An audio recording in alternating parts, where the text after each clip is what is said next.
geographical range of hornbills, they are restricted to Africa, India, Southeast Asia.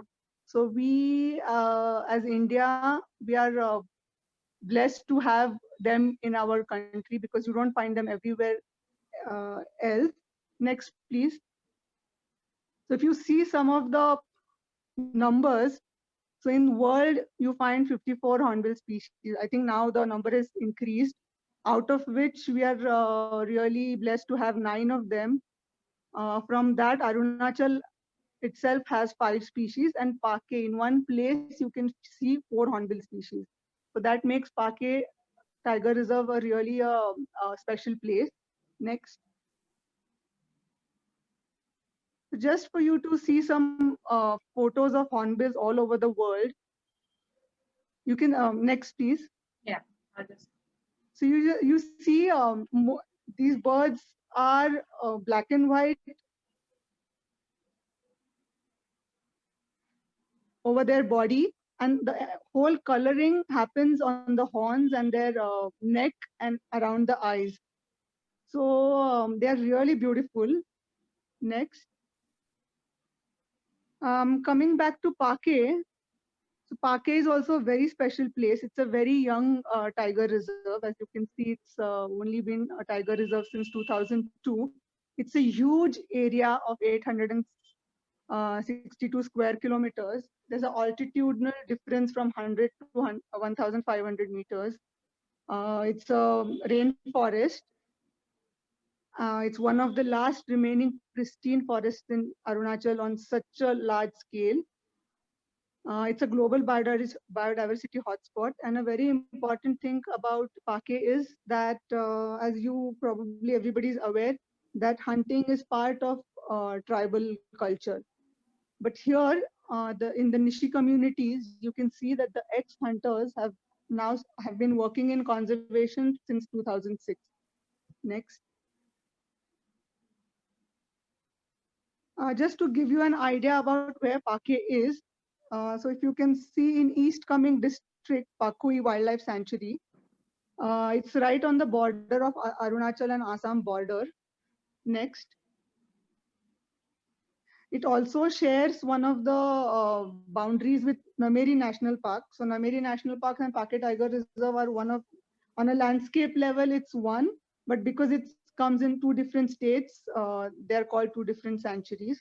So that even makes it, so the forest extends much more. Next.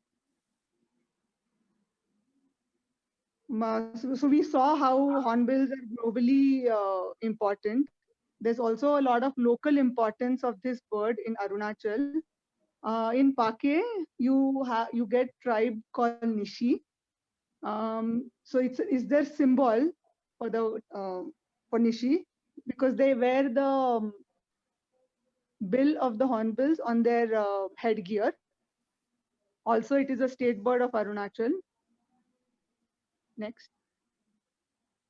You've already seen the introductory clip for Pake, so you've got an idea about how beautiful the forest is, but just a few photos of the landscape there. This is the Pake River, and you will just see mountains, green mountains, till your eyesight can reach. It's really beautiful. Next. So before I come back to hornbills, I'm just going to say a few things about living and working there.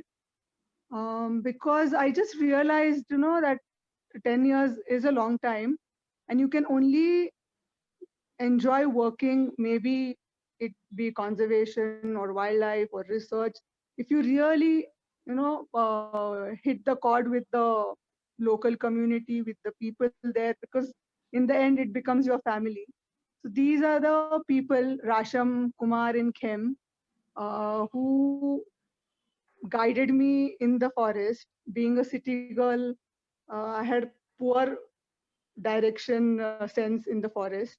They kept me safe. They helped me explore this pristine forest. Next. So it was really lovely days, I would like to say. It was just getting up in the morning, getting ready, and then just spending entire day in the forest with these lovely people trying to look for hornbill nests, trying to look for feeding hornbills, having lunches near the river, cooking in the forest. So it was really fun. Next. So this is a video. Himangi, just okay.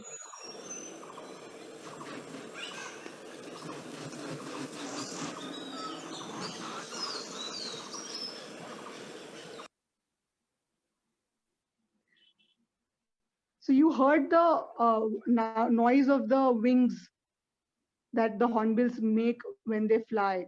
So it was just amazing to be roaming about in the forest, hearing these hornbills. And the first time I heard them, I almost thought it was a small helicopter in the forest. So that big noise they make. Himangi, can I have the slide before? I think I skipped. These are.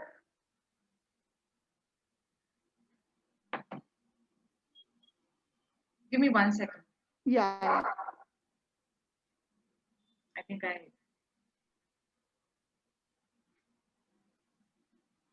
It's below. The man, one man. Yeah. Yeah. So I would really like to talk about Tana Tapi here. He's a DFO. He was a DFO there for almost about 15 years. I think without him, it would have been practically impossible to live there, to go through a physical hardship, to do conservation. Uh, he's an exceptional person. Now, I think on Jungle Bells, you would have probably met a lot of other DFOs, inspirational forest officers. So he was one of them I have come across. He went out of his way to get the project started. He went out of his way to do any kind of conservation work, to even if it didn't fit in the what you can in the protocols of the forest department. Apart from that, he has been a fatherly figure to everyone who comes to work in Pake. Next. So these are just a few fun pictures. In 10 years, I almost changed about 5 to 6 houses. Just to give you an idea about the hardship people face there. So this was the first house I lived for 6 months, and in the rainy season, there was land erosion. And one night, this is what happened. So next day, we had to move out. Next. So we were thinking where to go because it's a small village in a remote place, so renting places was not a thing at that time. So we were just sitting in Rasham's house thinking what to do. So his wife just said, "Why don't you come and start living with us till you find?" So if you can see an extension on the hut. So she's just built a house a room for me in 2 days, and she welcomed me to live with her next 2 months. Next. Again, we shifted to a abandoned government quarters after that. But after the next monsoon, that got eroded as well. So we had to leave that. Next. So this is what people there face on a day-to-day basis. By this time, I was there for about 3 to 4 years. So I decided to build a local Nishi house. So I was like, how much is this going to cost me and how am I going to do it? So because it's a community, this is how a house is built. The entire village builds a house for one family. You have to bring the stuff from the forest. So you can see the leaves come from a plant called toko. The entire structure is bamboo, and then you need cane. So the entire village goes off into the forest to get all these things, and they build the house in 3 to 4 days. And all all that the host has to do is provide them food and alcohol for that period. I just found this really amazing. Next. But again, that because I came to Pune during monsoons, elephant destroyed that house. Next. So finally, we found a concrete house in the middle of a village with a beautiful view. Thanks. Next. I was also very fortunate to get to spend 3 years of doing tiger census with the forest department staff. So this meant living in the forest for 3 months with the staff, with absolute no contact with the civilization.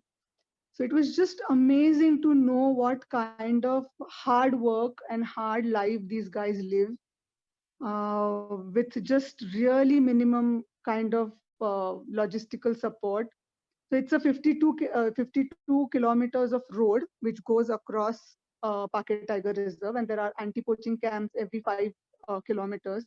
So these guys have to go patrolling either on elephants or walking. There are poisonous snakes, there are elephants. It's a rainforest, so there are a lot of leeches. Carrying rations. So I just felt at that time that they are really the heroes which are not appreciated that much. Next. So this is how we used to travel in the forest when we had to go for longer periods, get everything up on an elephant. So I remember the first time when I was supposed to do this, I had packed a big bag, and Khem just told me, "Can you please open the bag?" And he took out half of the stuff from it. He said, "You don't need all these things, and anyway, we will be the ones carrying, because after some time you will not be able to carry this." So that first 3 months, I learned how little you need to really survive. Next.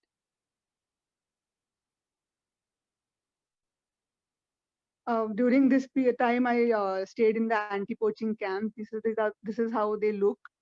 And because this Pake Tiger Reserve comes on a border of Assam and Arunachal, you have a varied range of people staying together. So you have Nishis, you have Bodos, you have Bengali people, you have Assamese. So there's a wide Nepali people. So it was just really nice to see how in harmony they live. Although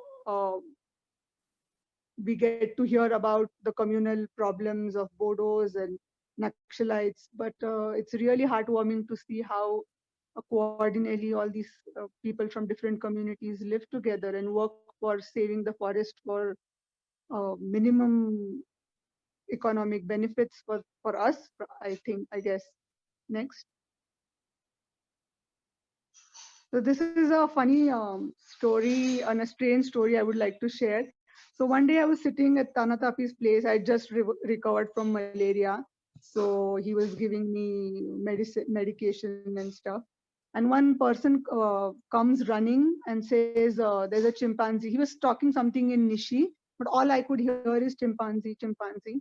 And so I started laughing. He said, just come with me. So we went into this house, and this is what we see, a slow loris. So that's my first ever sighting of a slow loris. And probably as wildlifers, you have always it's on top of your list. You've always wished that you could see this. So in the monsoon, so in the pictures you could have seen, there's Pake River. So other side is Pake Tiger Reserve, and this side is the villages. So in monsoon, a tree had fallen down, and I guess this guy traveled from the forest to the village, and it had come to in the house. So it was a big, huge. They considered it bad omen to have slow loris in your house. It was a big incident where the forest department want to rescue it and leave it in the forest, but the local communities wanted to do their local pujas to figure out that nothing wrong is going to happen in their house. So that time I learned from Tanatapi to strike a balance where you respect the communities, their beliefs. At the same time, you look after the welfare of the animals. It was a really learning experience for me. Next. So as I said, I made so many families welcome me in their house. So whenever I was lonely, whenever I was sick, whenever there were festivals, there were always these houses welcomed me with warm wishes and made me feel at home. Next. So the thing is that when I went to Pake, it was only because as a wildlifer, everybody always fascinates. Everybody's really looks forward to go and in the northeast at some point. So after I did my masters and spent time in Mauritius, and I came back to to India, I was looking to do something, and that's the time I found out that Nature Conservation Foundation and Aparajita is working there. So I approached her and I said, I don't know what I really want to do, but I want to go there. And if you have any work for me, I would be more than happy to do. So it was just a 6 months project, really, but it ended up being 8 to 9 years of work. So these people here that you can see on the screen, these are the Gao Buddhas. They played a very vital role in undertaking conservation activities around Pake villages. So Tanatapi, when he came to Pake, he had done huge amount of work in Pake Tiger Reserve, like building roads, building anti-poaching camps, employing a lot of youth in the villages as forest guards, and poaching and hunting had really come down. But he's a very wise man. So if you go to Pake, you'll see that outside Pake also, which they call as a reserve forest, the forest is equally good or was equally good.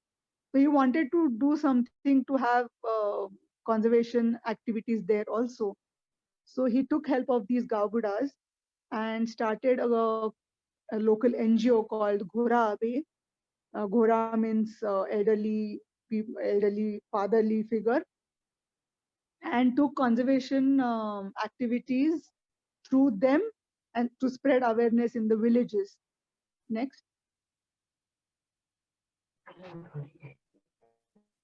So I got a lot of opportunities. People were really looking for, really welcoming about all the ideas. So we did random activities with schools where we gave them PowerPoint presentations, where we played games with them.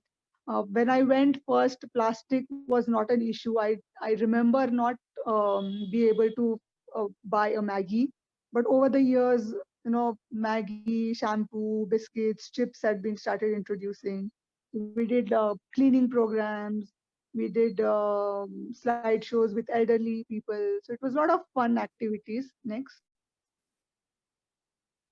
So being to Pake didn't even did it gave me opportunity to interact with people abroad as well. So I got an opportunity to go to Philippines, where Hornbill conference takes place every 4 years, to share my experience and to learn from other people what they have been doing in different countries to conserve different species of hornbills. Next.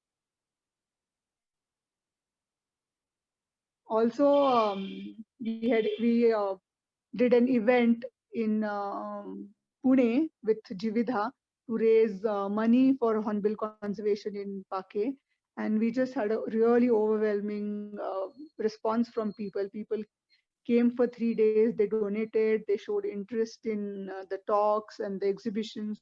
It was really heartwarming to see. Next. So apart from doing conservation, getting to do research and conservation there, I also got to be a part of their culture. So this is like Diwali festival. It's called Nyokum. It's a yearly festival where the entire village comes together in their traditional clothes. They dance, they drink, they eat. It's a community feast. They thank the nature. So they don't have a god, but they believe in nature. This is Donipolo, sun and moon god. So basically, they thank the nature for looking after them the entire year and pray that it continues to look after them in the coming year as well. Next.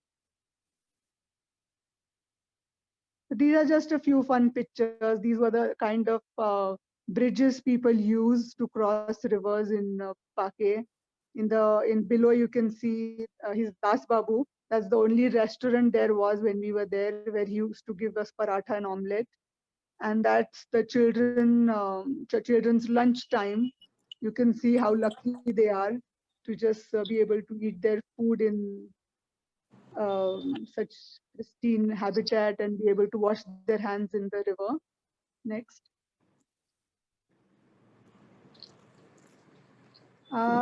Just a quick thing that this was a really heartwarming gesture for us. So I got married after a few years. I started working in Pake.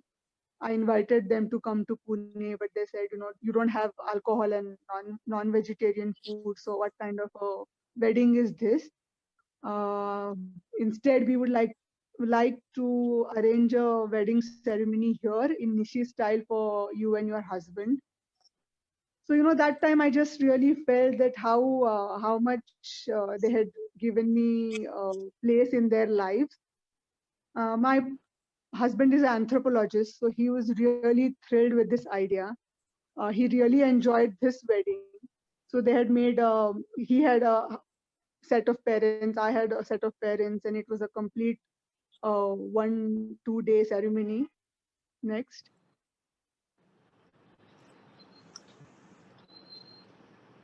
So these are just the pictures of the wedding that happened.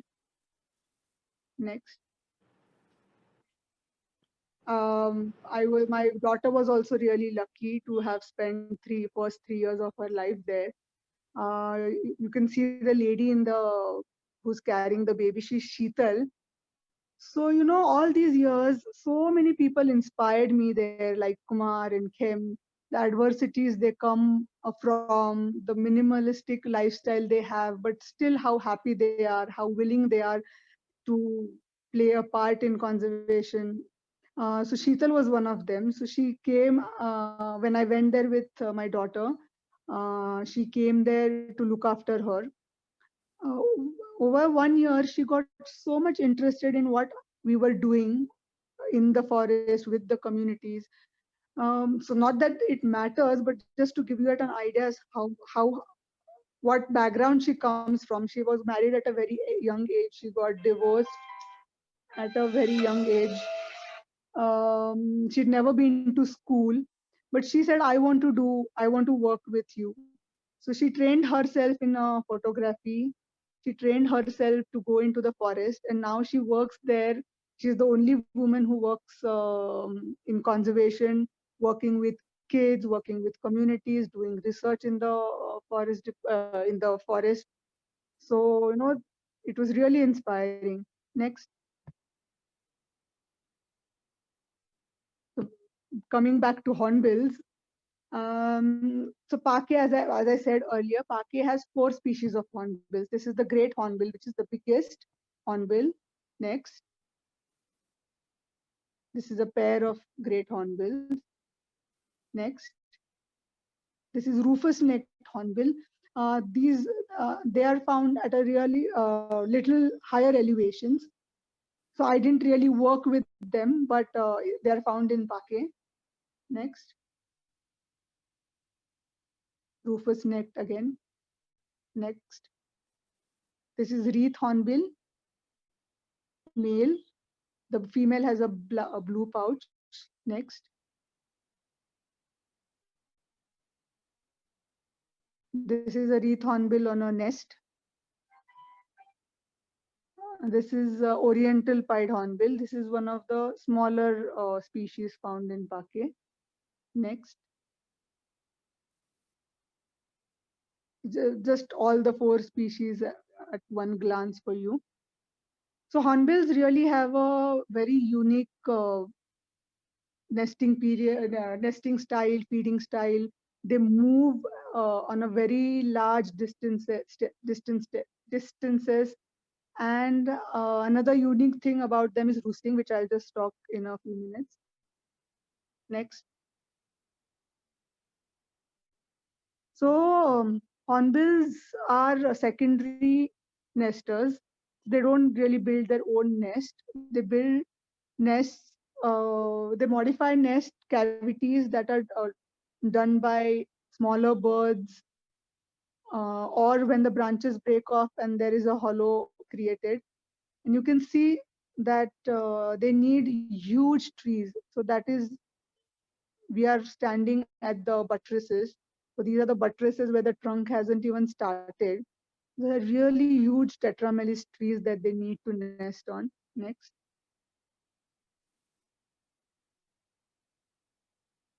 This is just a video to see how the female enters and how the male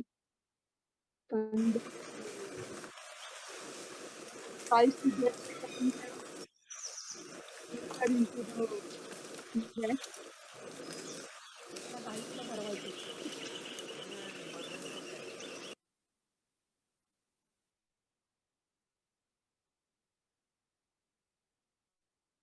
Hemangi, can we see the video again, please? Till she goes inside.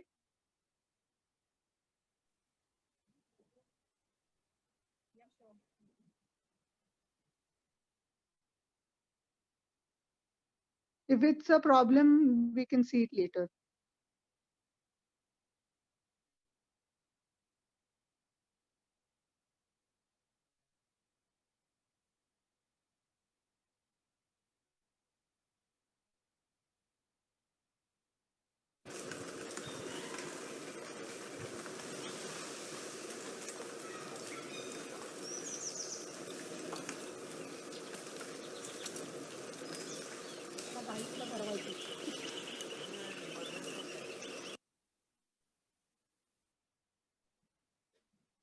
This is all Amrita we have right now. I think That's fine. That's fine. It's okay. So basically, the male really asks her to choose. He has to choose a hole, then she has to accept it, and then she has to. If she doesn't accept it, he has to find another cavity.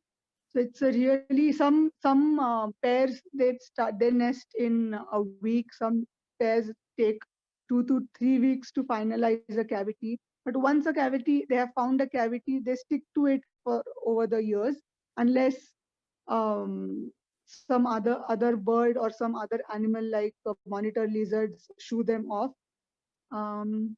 Next. These are just some photos of different cavities. So there are a lot of parameters that they need, that the male should be able to have a perching site. It should be big enough inside for her. It shouldn't be too deep. Next. And as you would have seen in the earlier pictures also, when the female enters inside, she seals the cavity with her saliva and droppings. Only a little place remains where she can get her beak out to be fed. So it's a huge amount of work that the male does during the 3 to 4 months of breeding. That he has to feed himself, he has to feed the female and the chicks when they are come. So some few of the males we've actually seen um, how how skinny they get at the end of the breeding season. Next. You can see the male feeding, the female is just taking her beak off. And this was the most happy moments when at the end of the season we saw the chicks coming out.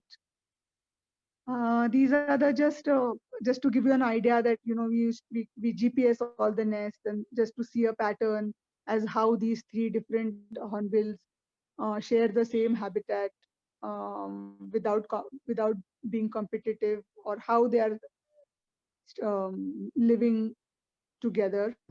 Next.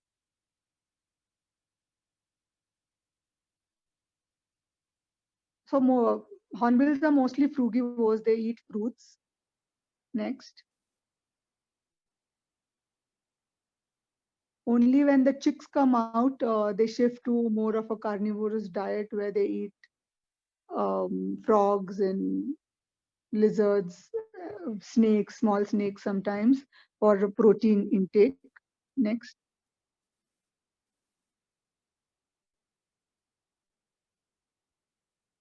Just some more pictures. Next.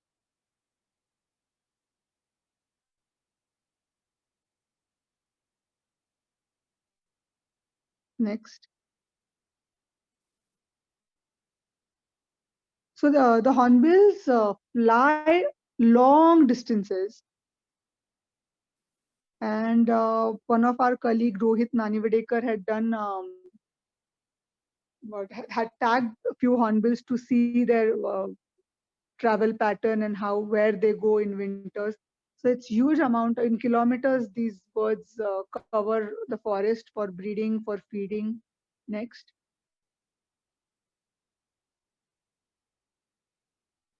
These are the habitats that you find them.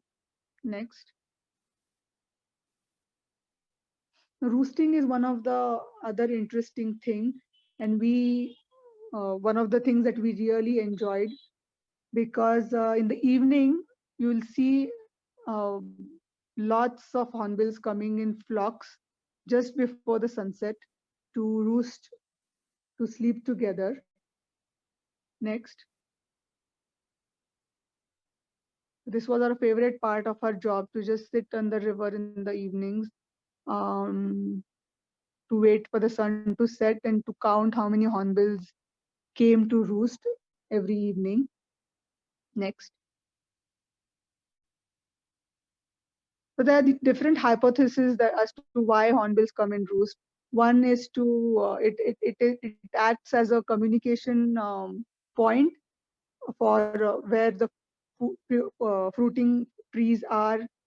Another, it's for to find mates, and one more is for safety because they're huge birds, and for them to sleep alone. There are yellow-throated martins and lizards which might attack them, so it's safer to sleep together. Next.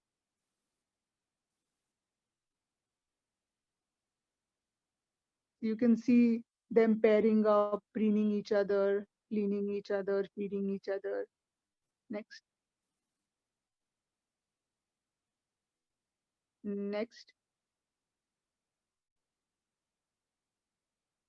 Another thing we did was phenology monitoring, because there's a relationship between population of hornbills, their breeding success with the food available in the forest and the climatic changes that are happening. So trees are the best indicators of climate change. So if there's change in humidity, there's change in rain, there's change in sunlight, their fruiting and flowering patterns affect. And uh, this indirectly affects the breeding patterns of hornbills.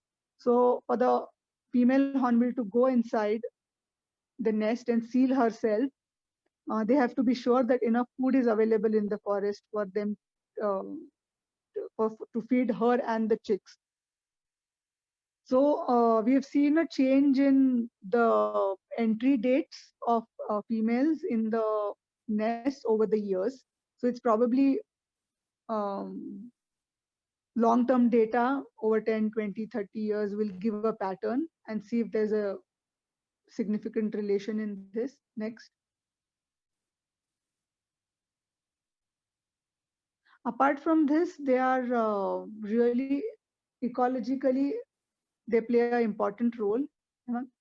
They're called farmers of the forest because, as I told you earlier, that they fly long distances, and the way they feed is they eat the fruits, they collect it in their pouches, they clean the entire seed, and they throw it out into the forest. So while they fly over different places over long distances, they drop seeds over different distances. So each seed gets a chance to survive and grow rather than just falling below the parent tree. Next.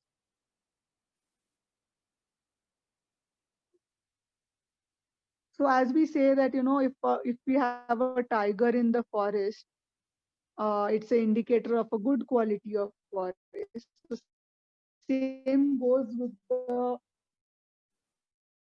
hornbills. If you have hornbills in the forest, it is an indicator. You can see how green the seeds are green, variation in sizes and shapes of the seeds that hornbills eat and disperse. Next.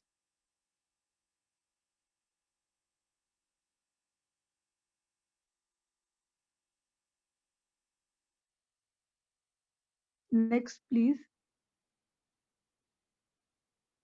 Um, so if you do a small experiment of planting hornbill dispersed seeds and the seeds that are fallen below the tree, you will see a significant difference in a lot of species that the hornbill dispersed seeds tend to germinate more and stay alive for a longer period of time. Next.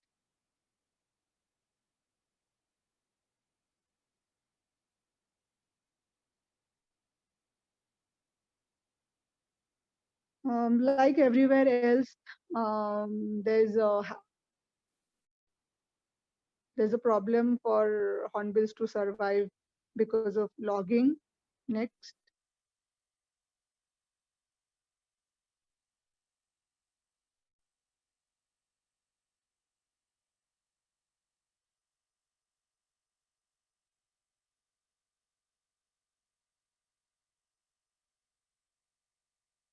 Next. And hunting. So hunting, if when it's part of the culture, part of the lifestyle of a tribe, it's not really a problem. It's very sustainable because they kill only once or twice for the horn to be put in the headgear, as it's a sign of a boy being ready to take care of his family, that he can hunt and provide for his family. But when it comes to a demand where people want it for decoration, that's where the problem is. Next.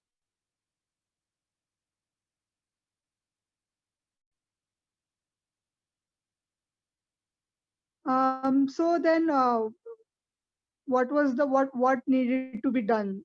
So everybody agreed that, without community participation in any conservation measures, it's probably difficult to achieve anything. And what really matters is, or what makes conservation easier is the community's attitudes towards nature. Next.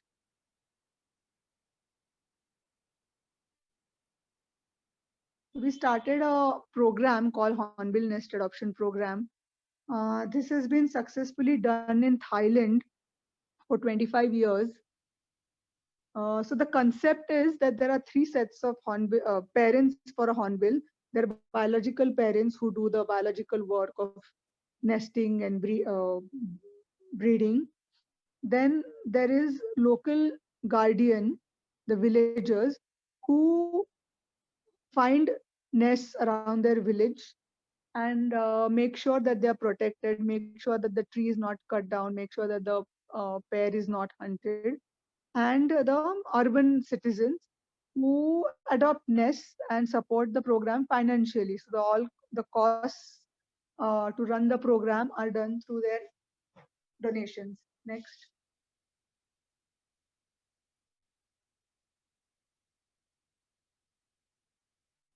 So it was great to see the response of the villagers and the youngsters and the elderly people to take up this project and implement in their villages.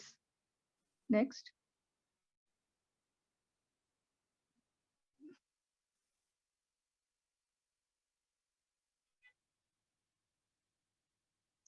There's a lot of meetings. There were so most of the times everything was positive. Sometimes there were conflicts. Sometimes there were fights, but long meetings always resolved everything. Next.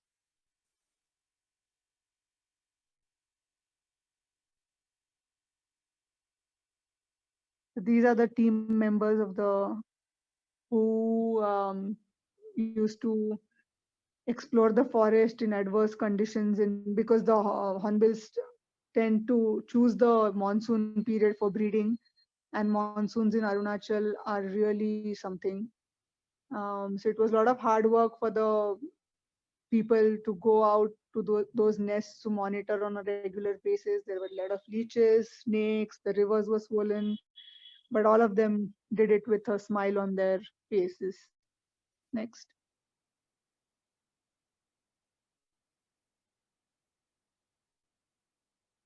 This is what I was trying to explain. So 3 sets of parents. Next.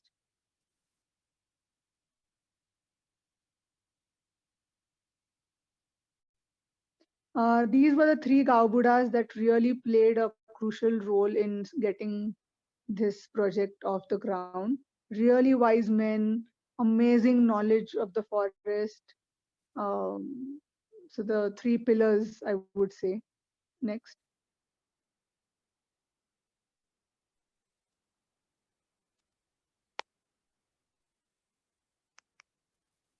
Some more photos of the team members. Next.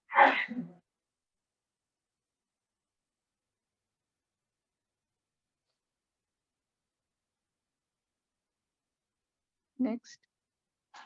So in 2012, 2000 interesting thing came up. 2013, that all this conservation effort by a local community, especially in Arunachal, was acknowledged at a state level, and we decided to make it as a celebration for all the hard work that the people were doing, all the sacrifices that the people were doing. Um, we started it as a Pake Paga festival. It was just to come together and celebrate this effort by a local community, Nishi community, with a hope to spread the word across other communities in Arunachal. Now it's become a yearly thing. From last year, it's become a state festival. So this festival again has opened a lot of new doors to potential new ideas that could be implemented to make conservation stronger in Arunachal. Next.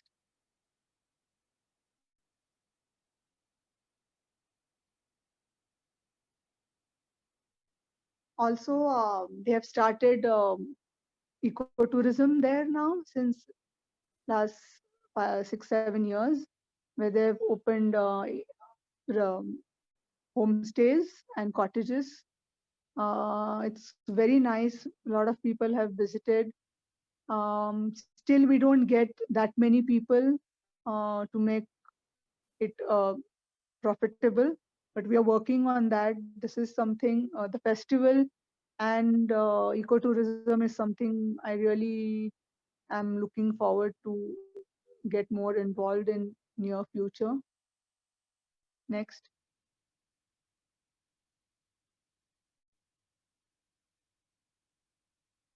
There are a lot of people to thank for giving me these precious 10 years in Pake. To just put it very simply, it's like living a Mowgli life. It was just too good to be true.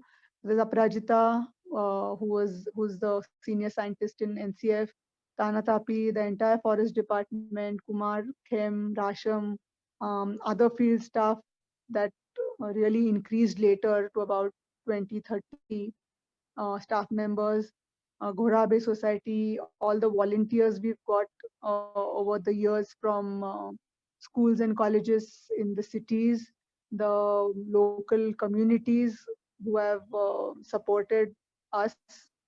It's been really great. Thank you so much for listening to me.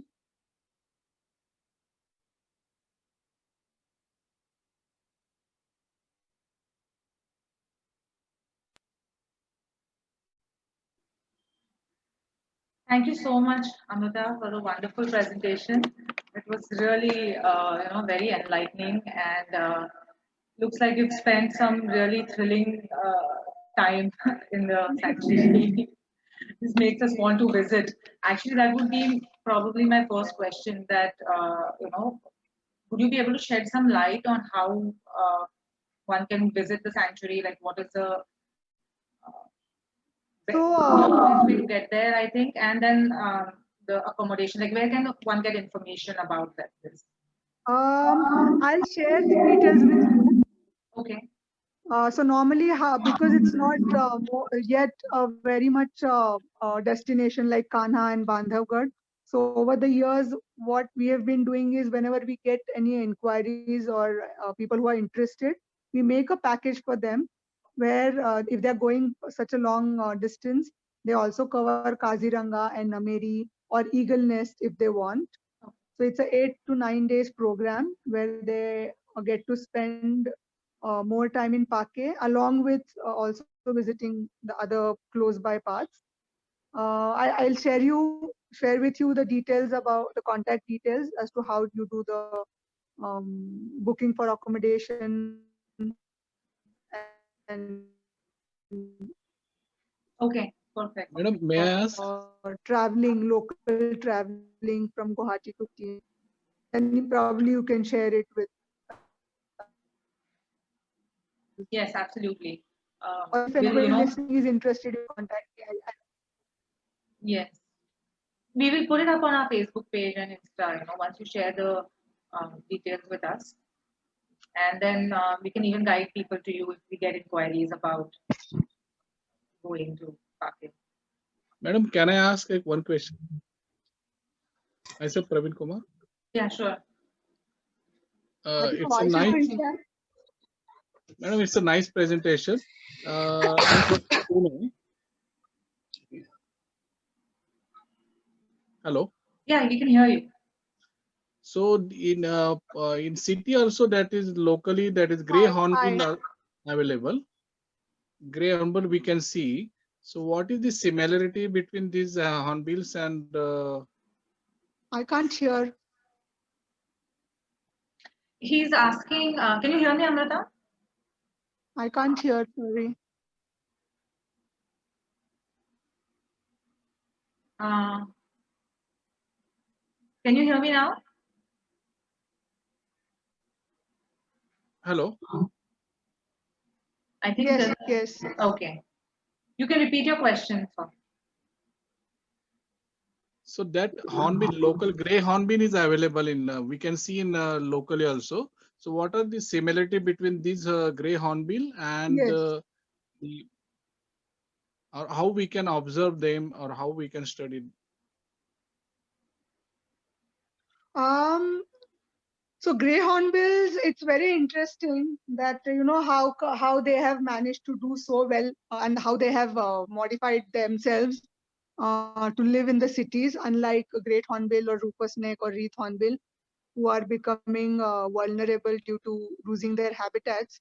So I have always been interested in that question, but I have not come across anybody who's done any studies on that. Probably they have. I'm not a very good person to be updated about the research that is happening. But similarities is they have similar nesting habits, they have similar breeding habits, similar feeding habits. But now again, being in cities, some of the hornbills, especially during the lockdown period, I got a lot of videos from people where hornbills were feeding on chapatis or fruits given to them.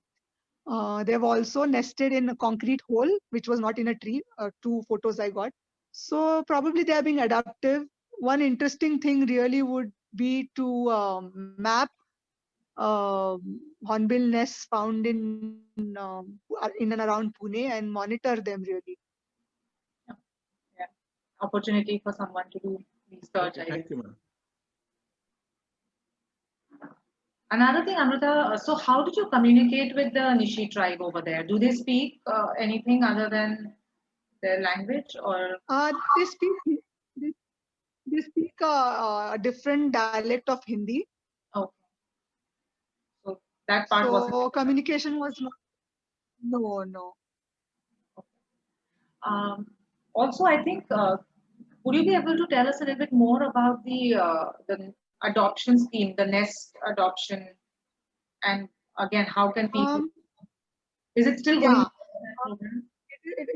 It is still going on. So again, this is a nature conservation project, which is a Mysore-based NGO. So again, I can share with you the details as to how you can. So it's very simple. It's an email address. So you send an email saying that you're interested in adopting this. Then if you have questions, there's a phone call where the person in charge now will explain you the entire process of the adoption. And then you pay that amount, which is 6,000 per year for one nest. And you get 6 monthly report as to what is happening there in regards to the nest, in regards to community, in regards to challenges. Also, you get if you want, you can go and visit your nest. That is also arranged. Yeah. Let's see if there are any questions. I guess Sanjay, you want to ask your question?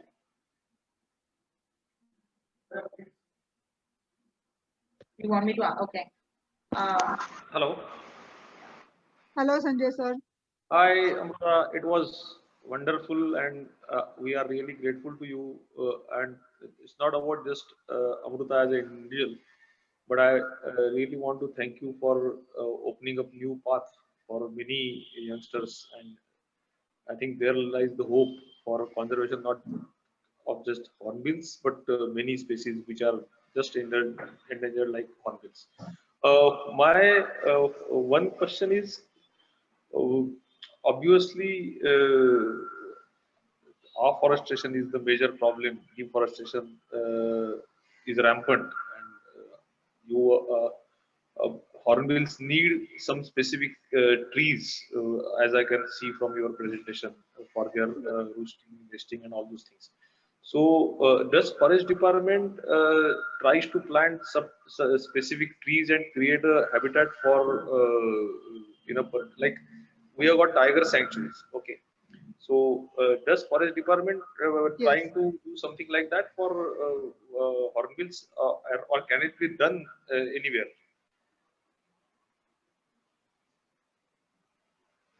So, sir, program started with the aim of planting trees inside the Pake Tiger Reserve, which were degraded. Also in the reserve forest where the communities live, where the villagers are. There have also been few areas which have been dedicated to plantation. But again, sir, as you said, with globalization, things are changing at a very rapid speed. So what I understand with my limited experience and knowledge is that, communities have really shown their eagerness to be a part of this. NGOs have been doing quite a bit. The Forest Department has been absolutely amazing. But also, there needs to be a bit of political will. So everything really needs to go in hand with developmental projects, with developmental ideas that are being there right now. So it's about everybody wants good roads. There is no national highway in Arunachal. So every time you need to go in different districts, you have to go through Assam. There's no airport there. As I told you, how many houses I had to change. People have, so basic needs. So right now, probably, people have started losing that much of willingness to do conservation. So I think there needs to be a lot of support system for the communities where they have the infrastructure ready, where they have proper schools, where they have proper medical facilities, where they have a lot of other alternative economical sources. And if this is given to them, they'll do much better conservation than they are being able to do now, sir. One more not question, but just a suggestion. If you can, even you keep on working, meeting so many this particular field related people as well as forest officer. Even after your discussion, I also got this idea. Recently, we have seen successful relocation of tigers, successful relocation of wild elephant, successful relocation of Indian gores. Okay, in MP. Now we are talking about relocation of cheetahs and lions also. So if grey hornbills can survive in city like Pune, amidst city like Pune, why can't we create patches all over the country of hornbills and get other species of hornbills transferred or relocated over here? In Pune, I can surely help with the authorities if you want to do that. So why just Pake? We can have those other hornbills also. Because if grey hornbill can survive, definitely Right. that species has got instinct to survive. Only issue is Correct. maybe so. Just a wide thought. Why not relocate them? It's Not relocate means definitely something to think about, sir, because in Mauritius, that's what they did.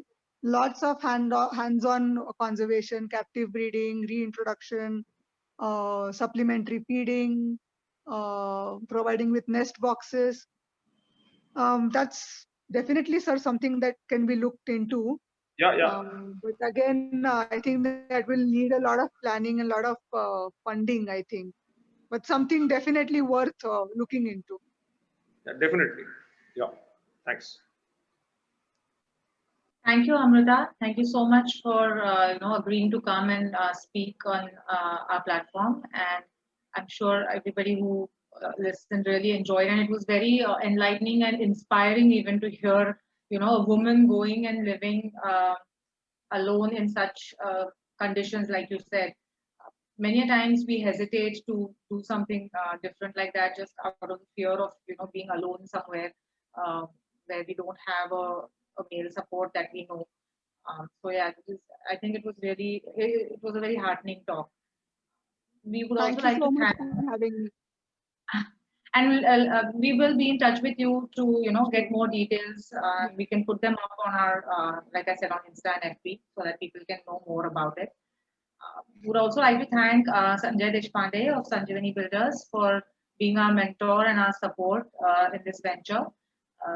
It's a lot of times it's his suggestions about speakers, that really helps us to bring such a wide variety of people on this platform.